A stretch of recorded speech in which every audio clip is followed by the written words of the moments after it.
Well, good afternoon, guys. On this May 22nd, I'm on the foothills of Mount Olympus, and I just want to talk about this forest right here, this nice mountain brush forest, because I think it's just so pleasant and just the perfect quintessential mountain brush forest. So let's just jump right in. Firstly, the most important tree species here is, of course, the Gambel Oak, or Quercus gambelii. It's the main oak species you find in Utah and Colorado, like in the south central Rockies, basically. And yeah, it's not really found anywhere else. It's one population in Texas, but more to the point, it's just a really important species for a mountain brush. Looking lower down though, we got a couple of others. This plant right here is Wyethia amplexicaulis, also known as the northern mule's ear. Oh, slipped a little bit.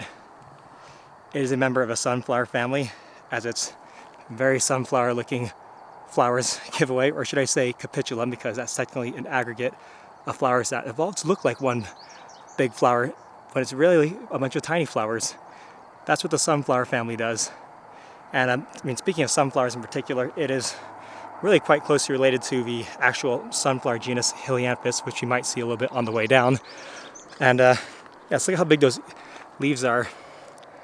I guess some people, they look like the ears of a mule, but I don't know, you be the judge of that.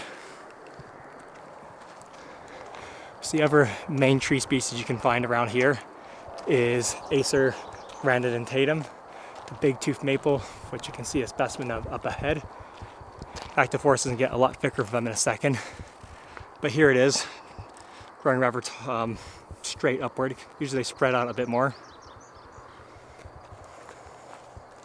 Again, this is the most common maple species you can find in the southern Rocky Mountains. Not sure you can find any maple species in the northern Rocky Mountains.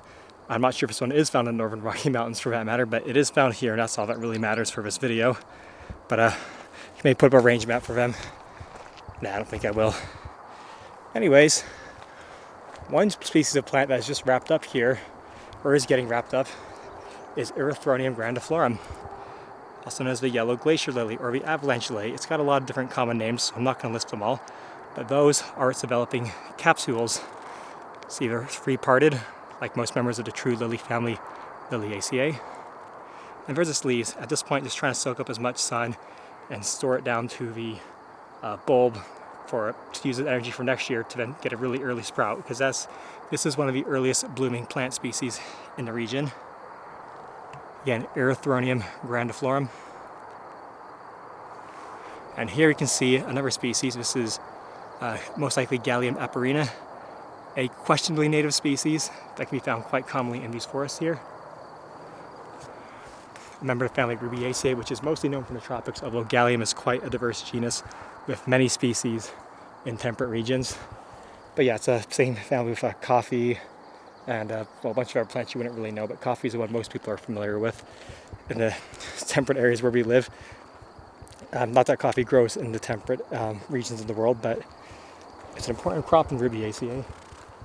And yeah, it's got about 13,000 species in the family, so it's a very important one, but not one so important for the temperate areas. But moving on from that, this actually is a member of an important family in the western United States. This is Phlox longiflora. It's a member of the family Polemoniaceae. Turn the ISO a little bit for you guys. Now, its flowers are what is referred to as salverform. That basically means the petals are sort of fused and they go straight up and then are sort of bent at like a right angle like that. Really neat, in my opinion. But yeah, in my opinion, this is just like the perfect little forest of mountain brush, especially right at this time of year when most of the plants are in bloom. Just gonna walk through and everything looks so nice. I just barely missed catching a hummingbird perched on that branch right there. Yeah, you gotta be quick to get those guys. Oh well, maybe next time. But more importantly, I want to show you this plant here because this is a very odd to be seeing it in this region. This is Rosa nutkana, which is common in the region, but you really only find it above 8,000 feet in elevation typically, not around here where you typically find Rosa woodsii instead. They're quite similar in appearance and certainly closely related, I think, but typically Rosa woodsii is the one you find down here, and Rosa woodsii has flowers that are 1 inch across as opposed to over 2 inches across, as you can see by my finger. They have flowers borne in clusters as opposed to singly, as these ones generally are. And they produce rose hips that are like 1/3 of an inch across as opposed to like 2/3 of an inch across, which these ones, well, I can't see for hips, I'm going to presume will do eventually because it does seem to be Rosa nutkana and not Rosa woodsii. So maybe I'm wrong, maybe it can be found lower at elevation, but this is the first I've ever seen of them, and there's quite a nice patch of them growing here. So that's, to me, a little bit interesting to see. Oh, look at this. Oh no. That's a Cirsium neomexicanum, a native species of thistle that someone appears to have accidentally stepped on and knocked over. He may not be reproducing this year, unfortunately, or ever, because he's probably going to die after reproducing this year.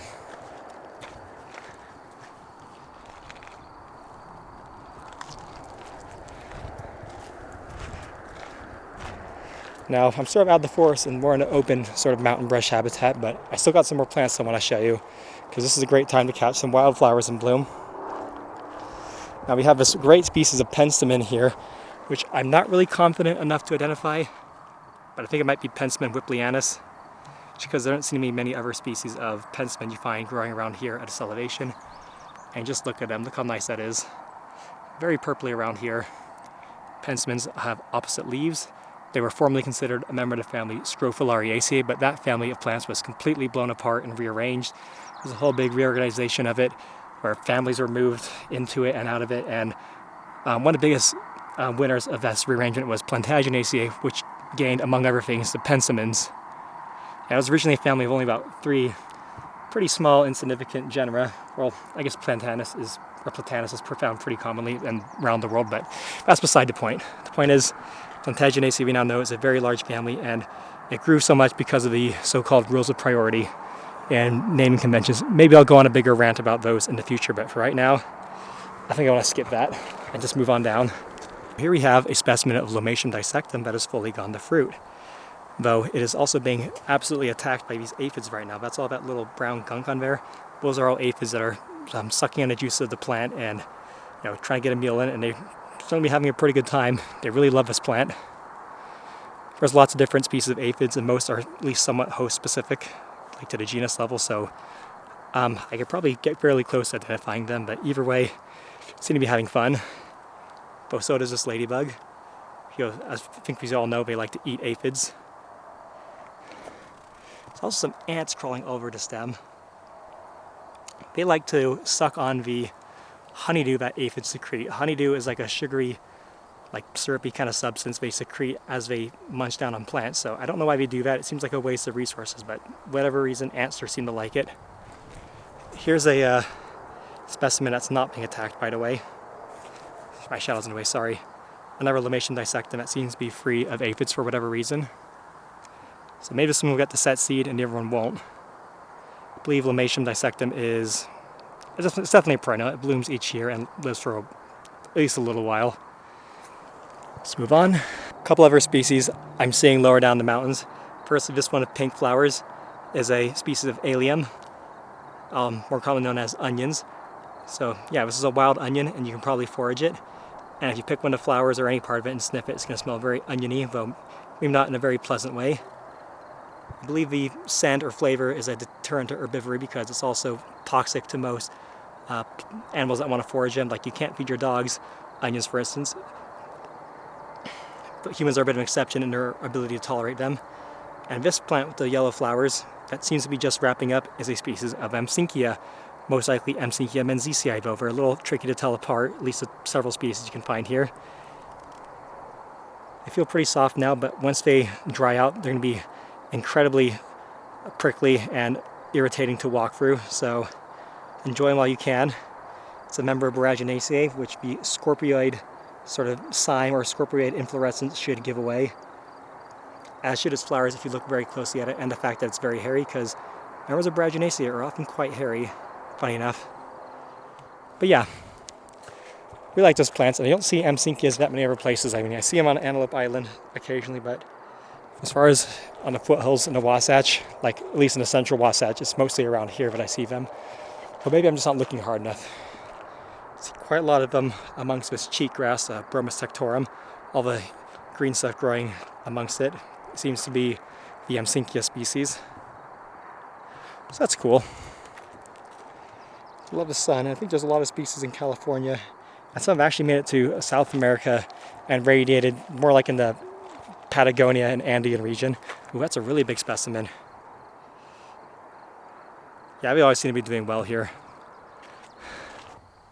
I've talked about it a lot, but I might as well talk about it again since I got some new subscribers. But I'm currently in the mountain brush habitat, if I hadn't made that clear. Mountain brush is a plant community in the Rocky Mountains, especially the southern half of the Rocky Mountains, found at lower elevation zones in places that are sort of drier and have a longer growing season, or at least before a drought sort of kicks in the summer. But so naturally the plant species here are less tolerant to cold, but better able to handle the drought. It's not quite as drought hardy as pinyon juniper is, typically being found at higher elevations and in wetter areas and often on richer soils. But nevertheless, it's one of the hardier communities, at least in terms of drought tolerance around here. But yeah, there's not a whole lot to talk about it. It's often dominated by Bigtooth Maple and Gambel Oak. It's one of the many communities you can find in the Rocky Mountains. No more or less important, which is to say, in my opinion, it's very important because I think all the plant communities you can find out here are important. Still a lot of snow on the mountains, but I can't wait to finally make some alpine videos this year. I've not talked about the alpine habitat so much as I'd like to. Another common shrub or tree species you find out here, especially as you get into the lower elevations. This is Rhus glabra, also known as green sumac. It's mostly found in the eastern United States, but there are some odd populations out west along the mountain ranges, and one of them happens to be here in Utah. So that's really cool. Like most sumacs, and unlike the other common sumac around here, Rhus trilobata, it has pinnately compound leaves, not trifoliate leaves. It doesn't really smell like much of anything, though if you do rip one of the leaflets off, it will produce a bit of a milky sap, but certainly one that's not very toxic at all. I like this plant. I used to think it was Ailanthus and was invasive around here. I was like starting to spread really terribly, which scared me a lot, but it turns out no. This one is completely native. Okay, I want to go a little bit off trail here for a second, but there's a couple other plants I want to talk about. This cactus right here is a species of Opuntia, and I'm guessing it's Opuntia fragilis, because it seems to have less flat, more rounded, smaller paddles or segments, whatever, limbs, whatever you want to call them. That's really my biggest, what I look for mostly when I'm trying to identify them amongst other species around here. Because definitely all the other Opuntia species you can find here will be more like the typical ones with flatter segments and joints, or whatever you want to call them. Cool plant, but I don't want to step on it too much. And out here is another species I like to talk about a lot, because this is the only place I really see it around here typically. This is Balsamorrhiza hookery. Funny aside, this is a species, one of the 3 species of Balsamorrhiza you find around here. The most common is Balsamorrhiza sagittata, but this is one of 2 that have sort of cut leaves like this, pinnatified, or maybe even pinnately compound, but these are definitely pinnatified, I think.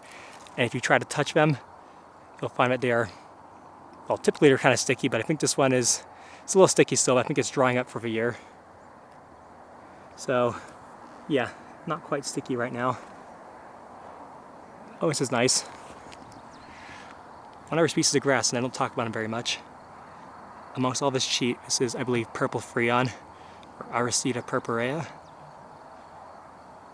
It's a very hardy grass species that can clearly survive well amongst these invasives here. Here's a better isolated specimen. The purple freons, as you can see. Each little seed has 3 ons. Those are the red hair-like projections from the seed, or at least red in this case. They're not always red.